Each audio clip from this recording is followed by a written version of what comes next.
Hi, good people. Check this video. Mel Gibson's chilling warning about playing Jesus in The Passion. In a recent interview with Joe Rogan, Mel Gibson shared the truth about Jim Caviezel and the Passion of the Christ. Joe Rogan actually admitted the price that Christians pay in Hollywood. Hollywood. It's glamorous, cutthroat, and filled with secrets. But something surprising happened when Joe Rogan sat down to talk about Mel Gibson and Jim. He admitted a shocking truth. Christians in Hollywood pay a heavy price for their faith. What's the cost? And why do believers like Gibson and Jim keep pushing forward despite the backlash? Today, we're diving into this explosive revelation, one that could change how you see the entertainment industry forever. Joe Rogan is no stranger to speaking his mind. Known for tackling controversial topics, his podcast often dives into the unseen world behind the scenes. So, when the conversation turned to Mel Gibson and Jim, the duo behind The Passion of the Christ, Rogan didn't hold back. He admitted what many have long suspected. In Hollywood, being a Christian isn't just frowned upon. It can cost you everything. From roles to reputation, faith often comes at a steep price. Joe Rogan says I thought was fascinating, reading and listening to Jim talk about his experience. Mel Gibson then replies, he just truly changed the course of his whole life. It was fascinating to watch him work, actually. And most of the time, I just backed away because he was doing something that I've not seen others do. Joe Rogan stated that the movie must have had a profound effect on a lot of people, right? Because you were doing something that wasn't just a film, it was strengthening people's faith. That film had profound success, and a lot of people dismissed the idea of it, especially in Hollywood. Mel Gibson's The Passion of the Christ wasn't just a movie, it was a global phenomenon. But behind the scenes, strange and even terrifying events unfolded. And at the center of it all was a chilling warning that would forever change the lives of those involved. What did Mel Gibson see during production? What warning did he give about playing Jesus? And how did it affect the man who portrayed Christ? Stick around, because this story will leave you stunned and maybe even inspired. In the early 2000s, making a biblical film wasn't exactly a popular idea in Hollywood. Mel Gibson wanted to tell the story of Jesus' crucifixion with raw honesty, but studio after studio turned him down. Why? Some executives thought a movie about Jesus wouldn't sell. Others were afraid of the controversy that might come with such a bold project. But Mel didn't give up. He decided to fund the movie himself, risking millions of his own money. You know what's crazy? When Mel Gibson first stepped into the world of Hollywood, he had no idea how it would change his life forever. Imagine this, a small-town kid from Australia who just a few years earlier didn't even know if he'd make it as an actor, suddenly finding himself at the center of the biggest film industry in the world. We have rarely seen such a star reveal the deep truths of the industry. After his success, Mel was grappling with something much deeper. Hollywood's glitz and glamour often felt overwhelming, even alien to him. He once described his early days in Hollywood as a mix of awe and paranoia. It was like being dropped into another world, one where everyone already knew the rules, but nobody bothered to explain them to you, he said. But that's not all. As his career soared, the darker sides of Hollywood began to reveal themselves. While the world celebrated his talent, Mel couldn't shake the feeling that something wasn't quite right in the industry. Still, for now, he was riding the wave of success, leaving a trail of iconic films that would stand the test of time. Hollywood may appear glamorous on the surface, but behind the scenes, it's a machine driven by one thing: money. For Mel Gibson, this reality hit hard as he transitioned from actor to filmmaker. He quickly realized that storytelling wasn't the only priority in this town. It was all about the bottom line. Mel discovered that the studio system wasn't just about making movies. It was about relationships. Deals were made behind closed doors, loyalties were tested, and trust was often a fleeting concept. He described moments when he felt betrayed by people he thought were allies. This ability to let go of resentment was a survival skill in Hollywood. Mel learned to see the industry for what it was, a place where everyone was looking out for their own interests. He realized that even the most well-meaning people could make decisions that hurt others, often without malice. "It's not personal," he explained. "They don't really mean to hurt you. It's just the way the system works." By the time Mel Gibson had firmly established himself as a Hollywood heavyweight, he had also become painfully aware of its darker side. Beneath the flashing lights and roaring applause lay a world of deception, manipulation, and betrayal. The industry was filled with people who would praise you one moment and undermine you the next, all in the name of advancing their own interests. For Mel, this wasn't just a harsh reality. It was a personal challenge to overcome. He compared Hollywood to a bizarre, almost surreal town where nothing was as it seemed. "It's like walking into a room where everyone knows something you don't," he said. "It's like those old movies where the stranger wanders into town and everyone stops talking when he enters the bar." This sense of alienation was something Mel felt deeply when he first arrived in Hollywood. At times, he even questioned his own sanity, wondering if he was simply imagining the darker forces at play. But as his career progressed, he began to realize that his suspicions weren't unfounded. "Some of my worst nightmares turned out to be real," he admitted. "This place will humiliate you, but it can also humble you," he said. "It's always pounding at the walls, trying to break you down. But those walls are your own." Mel is no stranger to controversy. He faced controversy when he brought the last hours of Jesus to film. Everywhere he went, he kept facing opposition. Mel Gibson said, "It all started with a question. What was it really like during the final hours of Jesus' life?" That question haunted Mel Gibson. It wasn't just an idea for a film. It became a calling. He couldn't let it go. He wanted to show the world the pain, the sacrifice, the reality. But as we'll see, not everyone was ready for the truth. Mel knew this project would be a tough sell. Hollywood wasn't interested in his vision. They wanted safe, predictable stories, and a gritty, raw portrayal of Jesus didn't fit the mold. Mel said, "I thought others have told this story before, but never like this. I wanted to dig deep, show the suffering, and highlight the true cost of sacrifice." But instead of support, he faced rejection after rejection. He found his main actor in Jim. Mel saw something in Jim, a quality that set him apart. He once said, "Jim emptied himself out and let Christ in." But this role would take Jim on a journey he never expected. Jim was one of the biggest stars in Hollywood at the start of the 2000s. He starred in hit movies that typically grossed over $90 million, like The Thin Red Line and The Count of Monte Cristo. But all of a sudden, that disappeared. How is that even possible? Although it seemed like he was on track for a long and successful career, something changed after he took on one unforgettable role. And many of us know the role. "You want to know what's crazy?" Mel Gibson warned him.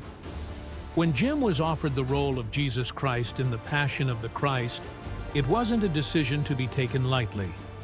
Mel Gibson, the director of the film, knew this better than anyone. Before Jim accepted, Gibson pulled him aside for a serious conversation. He didn't sugarcoat the situation. He told Jim, "If you take this role, you'll never work in this town again." This wasn't a casual warning. Gibson was fully aware of the controversy surrounding the film even before it was released. He knew that playing such a significant and polarizing figure could put Jim in the crosshairs of Hollywood criticism and public scrutiny. Many actors might have hesitated or even backed out after hearing something like that. But Jim's response was immediate and unwavering. He later recalled his words to Gibson, saying, "We all have to embrace our crosses." For Jim, this wasn't just a career decision, it was a calling. He believed deeply in the message of the story and felt that this role wasn't something he could turn down, no matter the cost. Taking on the role of Jesus wasn't just about acting for Jim. It was about faith, conviction, and a willingness to sacrifice his reputation in Hollywood for something greater. He once said, "We have to give up our names, our reputations, our lives to speak the truth." These words capture the heart of his decision. Mel Gibson's prediction wasn't far off. After The Passion of the Christ was released, the film became a cultural phenomenon, but also a lightning rod for controversy. While the movie's supporters praised its boldness and faithfulness to the story of Christ, critics accused it of being too graphic, divisive. For Jim, the consequences of his choice were almost immediate. Hollywood turned its back on him, and many filmmakers who once saw him as a rising star now viewed him as too risky to cast. But Jim didn't regret his decision. Instead, he leaned on his faith, fully embracing the role and its impact on his life. After Passion of the Christ hit theaters in 2004, it became one of the most talked about films in the world. It shattered expectations, grossing over $600 million worldwide on a modest budget, and was praised by many for its raw and faithful retelling of the final hours of Jesus' life. But for Jim, who delivered a powerful and deeply emotional performance, the story wasn't as simple as critical acclaim or box office numbers. The film didn't just divide audiences, it divided Hollywood. While many fans celebrated his portrayal of Christ, the industry's reaction wasn't as warm. Some in the industry labeled the film too controversial, too polarizing, and by association, Jim became a controversial figure as well. One thing was clear, Jim wasn't seen the same way in Hollywood anymore. After The Passion, the calls from major studios slowed down, and he found himself on the outside looking in. Jim later reflected on this, saying he didn't mind the change. He was willing to sacrifice his career to be part of the story. In his own words, Jesus is as controversial now as he's ever been.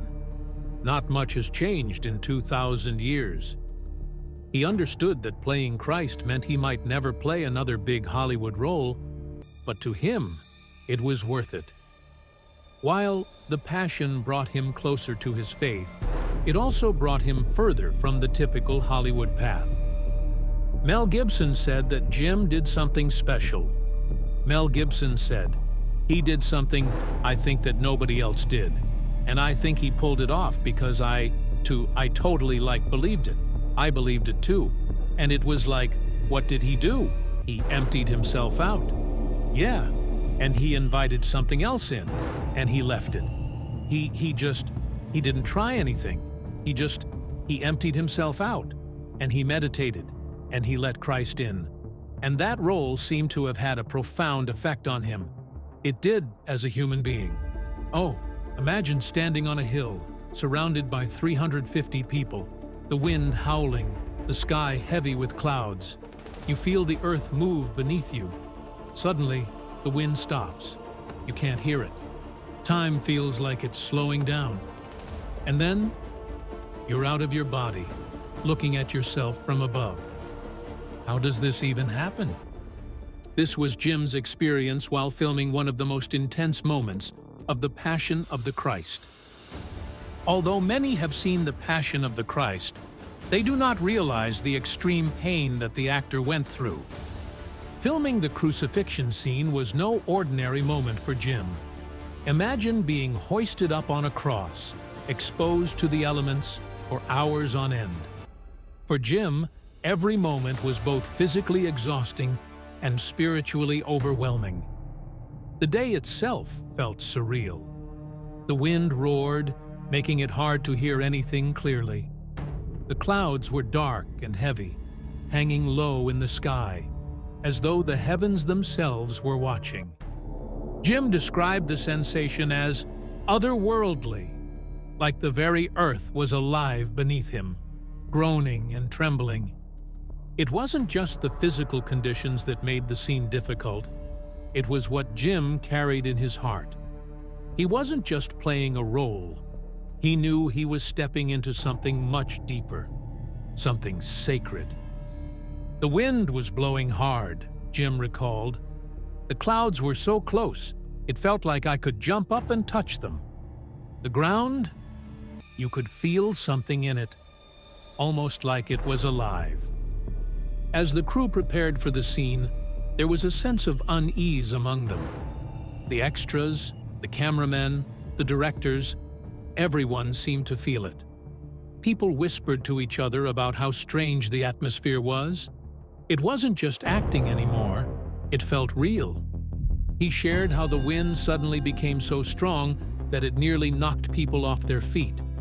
Yet, in the middle of all this chaos, Jim found himself overwhelmed by a profound stillness. The wind, the noise, even the murmurs of the people. It all seemed to stop. Then, something changed. Jim described how time felt like it slowed down. "I couldn't hear the wind anymore," he said. "Everything went quiet." What happened next was something no one on set could explain.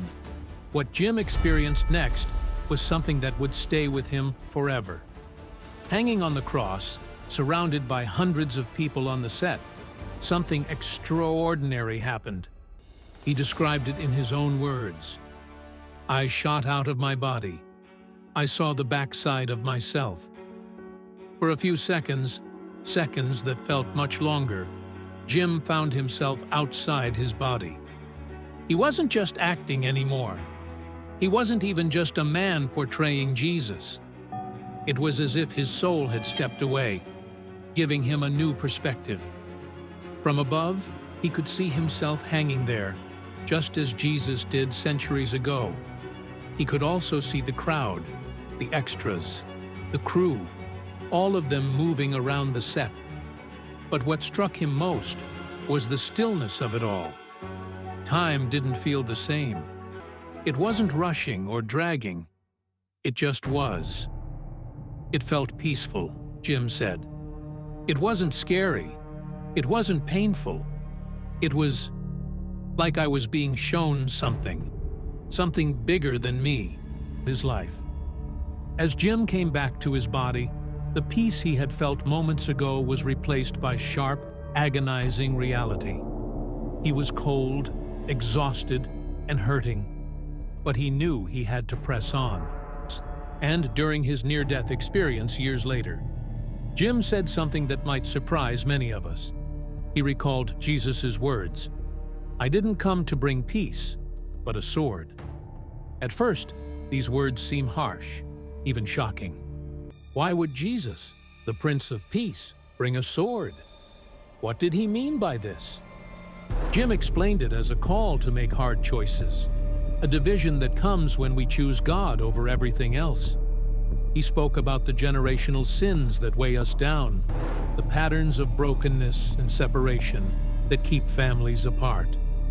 For Jim, this wasn't just theology, it was personal. Jesus often talked about who our true brothers and sisters are, Jim said. He said, "Whoever does the will of my Father in heaven is my brother, my sister." Sometimes, following God means losing people we thought we couldn't live without.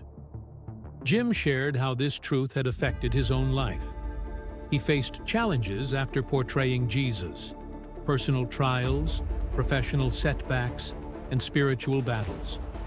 Many questioned his decisions, even mocked his faith. But Jim stood firm. believing that his obedience to God mattered more than the approval of others. "It's not easy," Jim admitted. Jesus never said it would be, but he promised it would be worth it. The sword he speaks of is about cutting away the things that keep us from him, the things we think we need, but don't. For Jim, this message became even clearer as he reflected on his near-death experience. The peace he felt in that moment wasn't tied to anything on earth. It wasn't about success, comfort, or even the people around him. It was about God's love, a love so powerful that it cuts through everything else. Jim said, "When you truly encounter God, you realize that nothing else matters. Not the pain, not the rejection, not even death. All that matters is Him." This realization gave Jim the strength to continue his mission even when the path was difficult. He saw his role in the Passion of the Christ not just as a performance, but as a calling, a way to share the gospel with the world. Jim's story reminds us that following Jesus is a choice, one that often comes with sacrifice. But it's a choice that leads to peace, love, and eternal life. May God bless him, wherever he is, for what he did. I hope you watched this video from beginning to the end. Please remember to like, very important, share, and subscribe. Thank you.